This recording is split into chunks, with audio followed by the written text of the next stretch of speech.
noite a todos mais uma vez. Para quem viu agora, a gente tem as nossas... Vamos começar a gravar algumas aulas no canal do YouTube. Para deixar gravado, às vezes algumas pessoas não podem participar. Como hoje estamos vendo que alguns também não conseguiram entrar, alguns mandaram mensagem, então fica mais fácil para todo mundo, para depois ter tudo gravado. Queria lembrar também que essa aula está sendo dedicada Leilui Nishmat, em elevação da alma, de Trana Bat Menachem Mendel. Queria começar com uma história muito interessante. Como a gente sabe, nesse próximo Shabat agora, no dia 3 do mês de Tammuz, famoso Gimel Tammuz, o dia que infelizmente a gente não consegue mais ver o Rebbe de Lubavitch. Eu queria começar contando uma história do Rebbe muito bonita. Todo mundo sabe que o Rebbe tem muitas histórias maravilhosas. Uma história que contam, certa vez um Hassid, um discípulo dele, estava muito chateado. Por que ele estava chateado? Ele estava sofrendo muito, infelizmente, na vida, com vários e vários problemas. E ele estava achando que os problemas eram já para ter sido resolvidos. E o problema é que ele achava que quem era o responsável por todos os problemas era o Rebbe. Então, uma vez ele foi conversar com o Rebbe. Isso acho que foi, se eu não me engano, num dos domingos que o Rebbe distribuía os dólares. E ele falou: Rebbe, eu estou muito chateado com o senhor. Eu estou desapontado. Eu sempre achei que você me ajudaria, que você daria para mim tudo do bom e do melhor, e que eu não teria nenhum problema, e que eu estaria melhor, e que eu teria me curado. E todas as coisas jogou assim, de uma forma muito dura, na cara do Rebbe. O que o Rebbe vai fazer? O Rebbe abaixou a cabeça e falou: eu também estou desapontado comigo. Essas são palavras bonitas que o Rebbe falou. A gente tem que entender o que significa isso, qual o sentido, qual a lição que a gente pode aprender de tudo isso. Isso que eu queria contar para vocês, baseado num ensinamento muito bonito da Parashá da nossa semana. Existe uma famosa pergunta, muitas pessoas gostam de fazer, gostam de entender. Afinal de contas, por que o judaísmo tem que entrar em todos os detalhes da minha vida? Porque em todos os momentos, tudo que eu vou fazer, tem alguma coisa acontecendo. Tem alguma coisa que eu preciso tomar cuidado. Eu vou comer alguma coisa, precisa ser kasher. Eu vou agora passar um Shabbat fora, preciso tomar cuidado com muitos detalhes. Eu vou acordar de manhã, preciso colocar o tefilim. Tudo o judaísmo entra nas nossas vidas e às vezes parece que chega um momento que eu quero falar: calma, deixa eu me livrar um pouco, entre aspas. Não preciso de tanta coisa.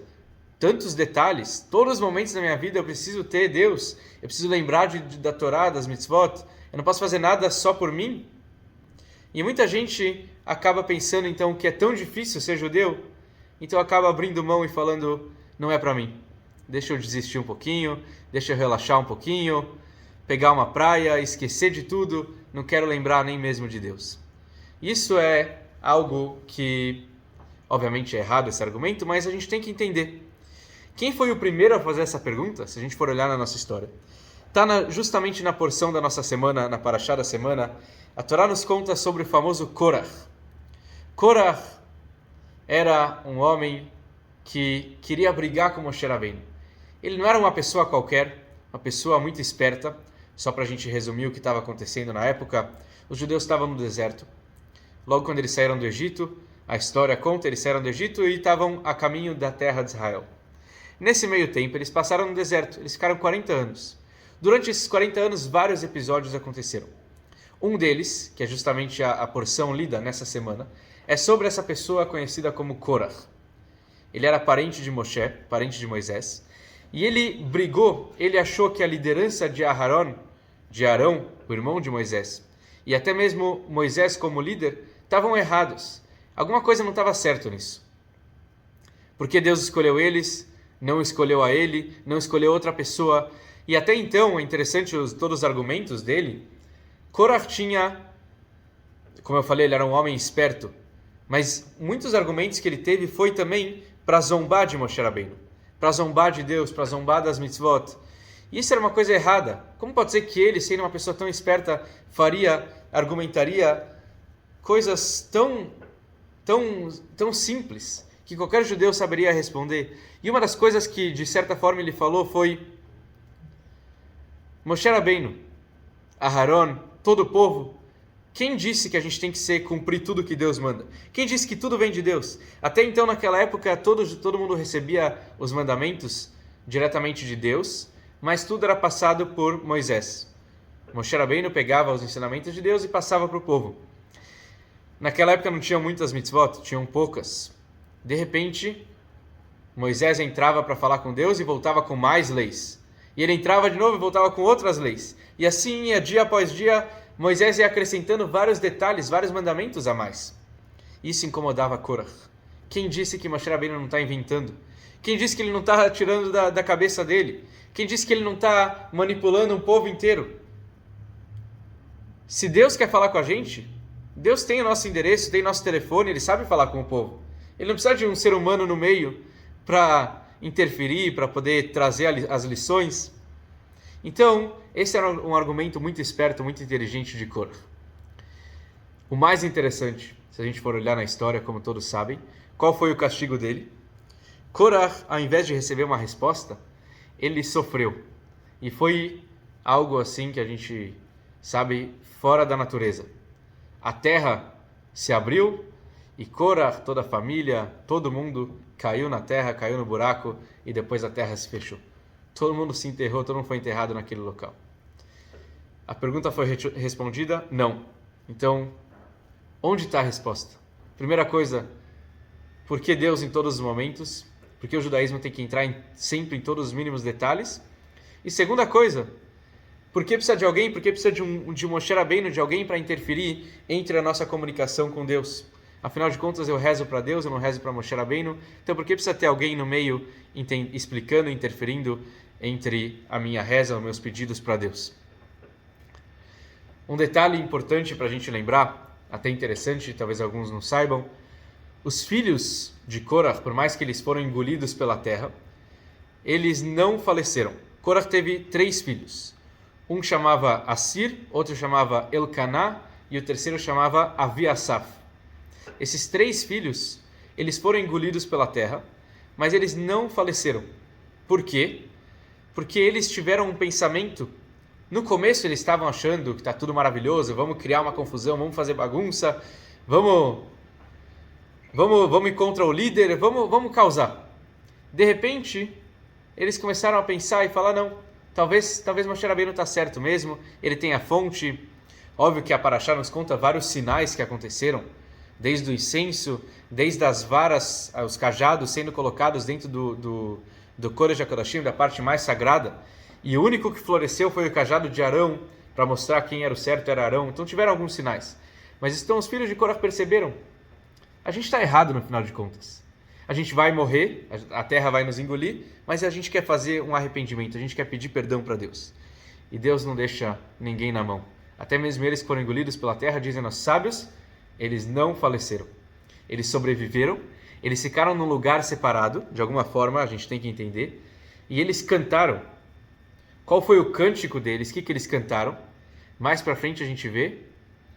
Eles cantaram o livro do Teilim, os Salmos. O rei Davi viveu anos depois.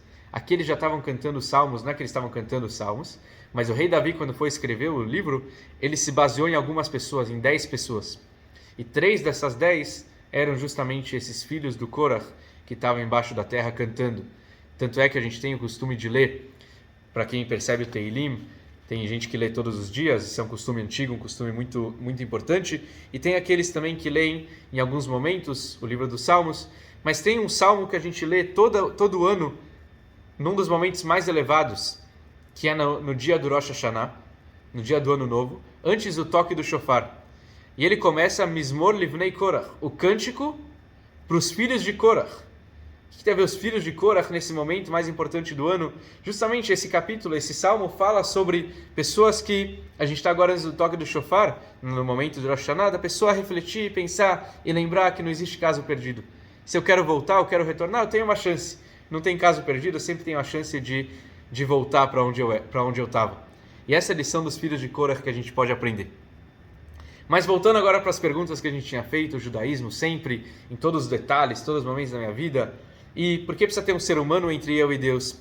Então sobre isso existe um comentário muito interessante que conta pra gente a história de Abraão, nosso patriarca. A gente voltando agora na história da Torá, começo da criação do mundo.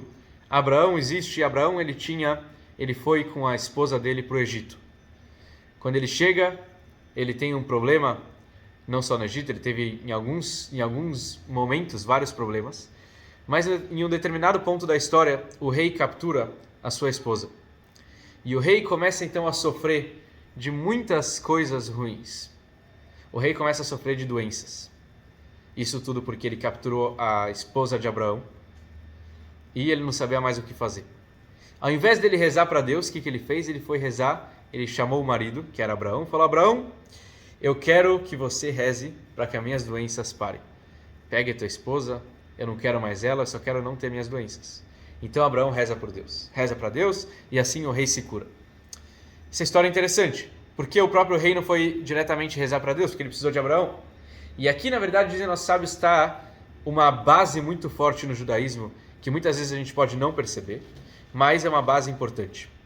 Deus confia nos seres humanos, claro, ele dá o livre-arbítrio, a gente pode fazer o que nós queremos, mas existe algumas pessoas no mundo que Deus, não dá para falar que ele tem medo, óbvio, não é um ser humano, é algo acima, mas Hashem se preocupa. Quem são esses seres humanos? Os tzadikim, pessoas justas. Um tzadik, uma pessoa justa, ele tem um mérito muito grande. Quando Deus traz um decreto para o mundo, quem pode anular o decreto é justamente esse tzadik. Justamente essa pessoa, a pessoa justa, tem o mérito de anular o decreto. Ou pelo contrário, se a gente está precisando de alguma coisa, a gente pode pedir para um tzadik uma bênção, e um tzadik, um justo, ele pode rezar para Deus. E quando ele reza, o que acontece? Ele pode decretar algo e Deus acaba cumprindo o que ele decreta. Isso é uma coisa muito importante. A gente sabe a conexão que nós temos de um Hassid, um discípulo, para um Rebbe. Um Rebbe, de qualquer Hassidut que seja, um Rebbe e o Hassid, eles têm uma conexão muito forte. Um Rebbe conhece o Hassid pela alma. Um Rebbe tem uma conexão, às vezes, acima do nosso entendimento, às vezes acima da natureza, acima do que a gente está acostumado a ouvir. Então, por isso, quando uma pessoa pede uma bênção para o Rebbe, quando uma pessoa, de fato, abre seu coração e pede coisas boas, com certeza o Rebbe está aqui para estudar. E nada é por acaso que a gente está tendo essa aula logo antes desse dia tão elevado, como eu falei, o dia 3 do mês de Tammuz, o Gimel Tammuz, um dia tão especial que vai ser agora nessa próxima sexta-feira à noite, amanhã à noite e no sábado. Aliás, todos estão convidados para virem na sinagoga. A gente vai ter uma programação especial no sábado, obviamente um almoço completo, um kiddush completo e um Farbrengen especial contando histórias do Rebbe. Vamos ter um convidado também diferente. Vai ser um evento bem especial para todo mundo que quer vir no sábado de manhã, pode vir para a reza. Desde as 8h30 a gente vai estar estudando, depois tem a reza e depois tem o kiddush, o Farbrengen, sobre esse dia elevado. Mas nada é por acaso, como eu estou falando. A gente está estudando, tendo essa aula logo antes desse dia elevado. Korach era a pessoa que duvidava da força de um tzadik, da força de alguém que estava no meio, entre ele e Deus. Óbvio que a gente não reza para um tzadik, a gente não reza para uma pessoa, a gente reza para Deus. Claro, com certeza. Mas às vezes, quando a gente pede para um tzadik, ele tem uma força tão elevada de mexer em lugares que a gente não consegue, de tocar nas alturas em locais que um ser humano comum não teria essa chance. Até mesmo naquela época, é interessante, mas naquela época todo mundo, como acontecia o sistema de comunicação entre Deus e o povo judeu? Era, na maioria das vezes, através de Moshe Rabbeinu. Moisés, o líder, ele falava com Deus e ele trazia a mensagem. Quando o povo queria falar com Deus, o povo falava com Moisés, e Moisés levava o argumento para Deus. Alguns momentos raros na entrega da Torá, por exemplo, nos 10 mandamentos, Deus falou diretamente com o povo. Tiveram alguns momentos assim, mas a maioria sempre foi com Moisés falando, interferindo entre ele e Deus. E até mesmo a própria Torá fala isso. Não tem problema de ter um ser humano, porque o ser humano, um líder, um tzadik, um justo, ele tem esse poder de conectar Deus com o povo, que é uma coisa muito elevada. E isso é o que Korach esqueceu em todo esse argumento dele. Então, o primeiro argumento que ele falava, precisa de alguém. Deus sabe falar com a gente. Realmente, Deus sabe falar com cada um de nós. E a gente reza diretamente para Deus. Mas às vezes é importante lembrar que vale a pena ter alguém para nos ajudar em todas as nossas rezas e todos os nossos pedidos. Eu queria contar para vocês uma história bonita que também tem a ver com o dia que a gente vai entrar agora, o Gimel Tammuz, uma história que tem a ver com o Rebbe de Lubavitch. A história se passa por volta dos anos 1960, 1970, 70 e pouco. Existia um costume de um Hassid chamado Rebbe Yoel. Esse Rebbe Yoel era um Hassid muito conhecido do Rebbe de Lubavitch. Ele costumava ir para várias sinagogas, dar aulas, ensinar.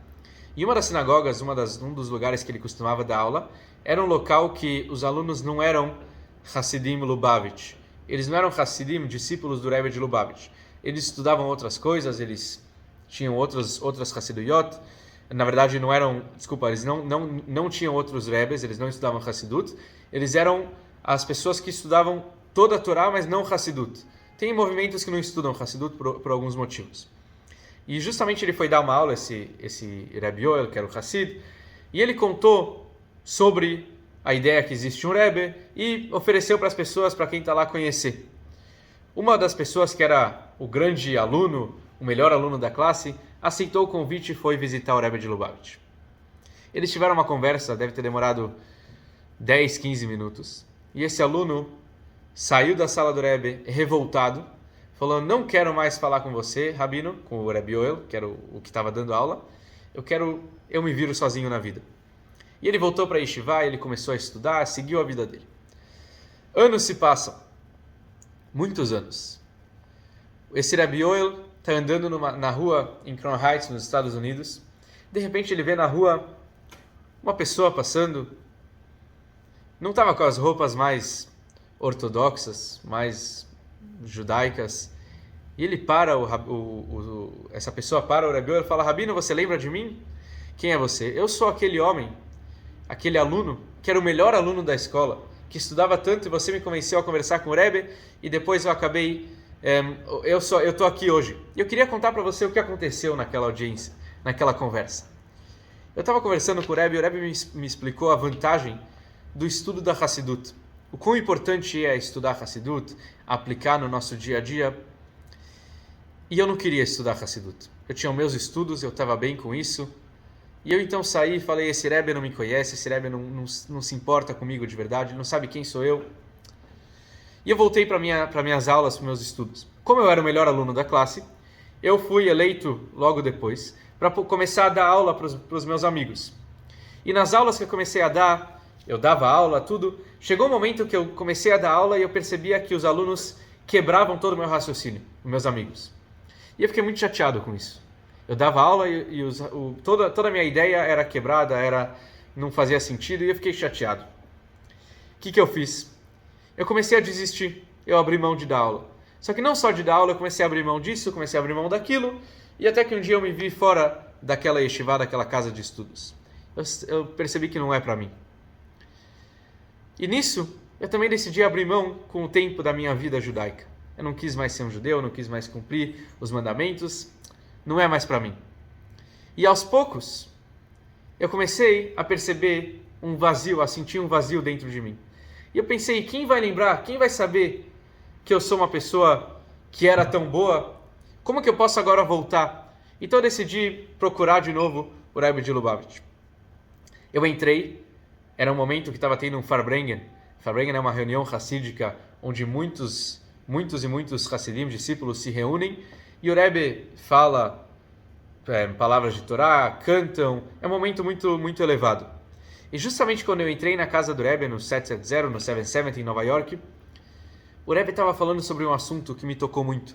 O Rebbe falou: a gente tem que saber, foi bem quando eu entrei, o Rebbe estava falando que todo mundo tem que saber que não existe nenhum judeu que está perdido. Em qualquer estado que um judeu pode estar, ele sempre pode retornar, ele sempre pode voltar. E essa pessoa falou: quando eu ouvi isso, eu falei: uau, eu não acreditei. Eu estou precisando disso. E justamente nesse momento, o Rebbe está falando. E assim eu comecei a me aproximar, eu comecei a voltar. E o que eu escuto do Rebbe, ele fala, não é tanto o estudo de Torá. O estudo é maravilhoso. Eu sei estudar, eu sempre estudei numa yeshiva, eu sempre fui o melhor aluno, eu sei estudar. Mas ele falou: o que realmente mexeu comigo foi Quando o Rebbe falava sobre judaísmo, ele falava de uma forma tão viva, tão clara, com tanto entusiasmo, com tanto amor, que eu senti que eu de fato mereço voltar. E assim, esse aluno está falando, Rabino, e agora eu estou logo nessa primeira etapa, nesse primeiro estágio que eu estou voltando para o judaísmo. Às vezes a gente sente que nossa alma está um pouco vazia, às vezes a gente sente que eu quero preencher um pouco mais, espiritualmente falando. Talvez materialmente pode estar tudo certo, ou às vezes a gente sente um vazio material, mas às vezes o vazio é muito mais profundo, é vazio espiritual. Esse vazio espiritual ele pode ser preenchido com muitas coisas, mas às vezes o nosso preenchimento pode ser um preenchimento muito vazio também, pode preencher durante um tempo, depois pode se tornar vazio novamente. Quando a gente se conecta com uma pessoa elevada, quando nós estamos ao lado de uma pessoa que realmente vive os ensinamentos, que tem alegria, que tem amor, que tem paixão, que tem coração, automaticamente a nossa empolgação começa a vibrar, nossa alma começa a se preencher. Quando a gente sente que a gente está conectado com alguém que vive os estudos de Torá, com certeza nossa alma começa a viver com isso e começa a preencher aquele vazio que a gente está sentindo. E isso é uma coisa muito forte que a gente tem nesse dia de Gimel Tammuz. É um momento que a gente tem de se conectar com o Rebbe, se conectar com o Tzadik. A gente pode falar, cada um tem o seu Rebbe. Cada Hassid, tem gente que é Hassid Satmer, Hassid Gur, Hassid Vizhnitz, cada um tem a sua Hassidut, cada um tem o seu Rebbe. Realmente. Aqui a gente está falando do Rebbe de Lubavitch. Ele foi um líder não só para o movimento Chabad, mas era muito interessante ver como ele lidava com todos os vários Rebbes de outros movimentos que conversavam com ele, que vinham trocar ideia, que vinham conversar, e é muito interessante isso. O Rebbe conversava desde grandes ministros, primeiro-ministro de Israel, presidentes, até mesmo com pessoas muito simples, com pessoas tão elevadas. O Rebbe tinha uma chance, um poder de conversar com tanta gente, e era muito interessante que era sempre feito com muito carinho e muito amor. Então, quando a gente está num dia desses, a gente deve lembrar de ter essa conexão. Como que a gente se conecta com o Rebbe? Como que a gente se conecta com o Tzadik? E a resposta é estudando as suas palavras, estudando o que ele transmitia, fazendo o que ele pediu para a gente fazer. Assim como um filho sempre quer fazer o que o pai pediu para a gente fazer, um filho quer fazer a vontade do pai. Então, um Hassid, um discípulo com o seu Rebbe, a chance que ele tem de se conectar é fazendo o que o Rebbe pediu. Obviamente, o que o Rebbe pede é o que Deus pede. Tem coisas que são gerais, tem coisas mais particulares, mas quando a gente consegue estudar, quando a gente consegue cumprir, e uma história que eu sempre gosto de lembrar, uma vez uma pessoa perguntou, Rebbe, o que eu faço para virar um Hassid seu? Falou para o Rebbe de Lubavitch, eu quero ser um Hassid, o que eu posso fazer? O Rebbe falou, sabe quem é o meu Hassid? É uma pessoa que antes de dormir, ele pensa como o amanhã vai ser melhor do que o hoje. O Rebbe podia ter falado para ele, sabe, um Hassid meu é um cara que vai ter barba, é um cara que vai usar chapéu, é uma pessoa que vai rezar 3 vezes por dia. Um Hassid meu é a pessoa que pensa como o amanhã vai ser melhor do que o hoje, antes de dormir. Como que a gente vai tomar uma boa decisão para melhorar o amanhã? Como que a gente vai dar um passo à frente? Esse é um Hassid de verdade. E é isso que a gente volta agora para entender aquela pergunta inicial do Korach. O judaísmo pega todos os momentos da minha vida, é verdade. Mas tem um detalhe aqui muito importante. Tudo que a gente faz, na verdade tudo não, mas 90 e poucos % da nossa vida é material. A gente vive um pouco no espiritual, mas a maioria é tudo material. Por quê? Por que tanto material? Por que tanta matéria? Porque muita gente poderia pensar e falar, olha, Deus existe um Deus que é o Deus material, existe um Deus que é o Deus espiritual. Por isso que em outras religiões, líderes não casam, em algumas religiões. Porque eles não casam para mostrar que o espiritual é diferente do material. No judaísmo, pelo contrário, é uma mitzvah casar, uma mitzvah ter filhos, é um mandamento ter filhos. Por quê? Para mostrar que o material faz parte do espiritual. É o mesmo Deus que criou tudo. E o nosso objetivo é elevar a matéria, elevar o mundo. Pegar as coisas mundanas e entender que tem uma faísca de santidade dentro delas. E assim elevar todas as coisas do mundo.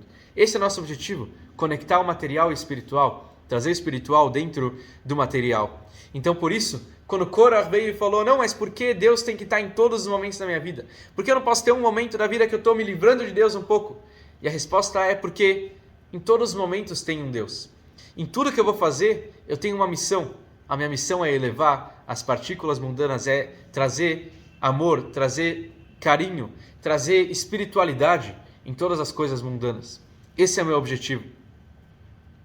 Existiu uma história bonita, eu quero contar para vocês, sobre um Rebbe, um dos Rebbes de Gur.